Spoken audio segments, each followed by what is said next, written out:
Mateo 22:15-22. Pagkatapos ay umalis ang mga Pariseo at pinag-uusapan nila kung paano siyang mabibitag sa kanyang pananalita.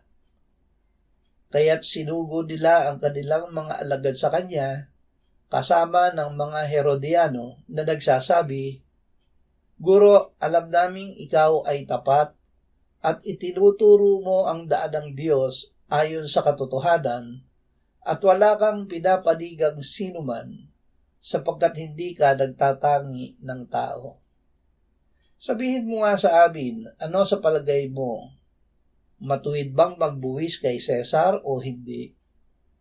Ngunit batid ni Jesus ang kanilang kasamaan. Sinabi niya, "Bakit ninyo ako sinusubok, mga mapagkunwari? Ipakita ninyo sa akin ang salaping pambuwis." At dinala sa kanya ang 1 denaryo. Sinabi niya sa kanila, "Kaninong larawan ito at ang nakasulat?" Sinabi nila sa kanya, "Kay Cesar."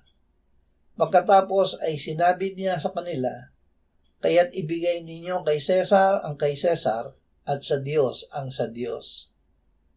Nang marinig nila ito ay namangha sila. Kanilang iniwan siya at sila'y umalis. Mamamaya ng lupa. Sinabi ng Panginoong Hesus sa Ama, "Hindi ko hinihiling na alisin mo sila sa sanlibutan, kundi ingatan mo sila mula sa masama."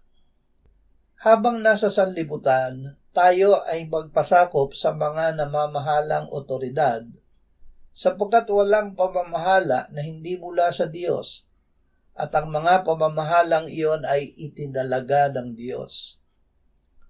Kaya't nararapat na magpasakop, hindi lamang dahil sa galit, kundi dahil sa budhi, sapagkat sa ganitong paraan ay nagbabayad din kayo ng buwis, sapagkat ang namamahala ay mga lingkod ng Diyos na patuloy na nangangasiwa sa bagay na ito.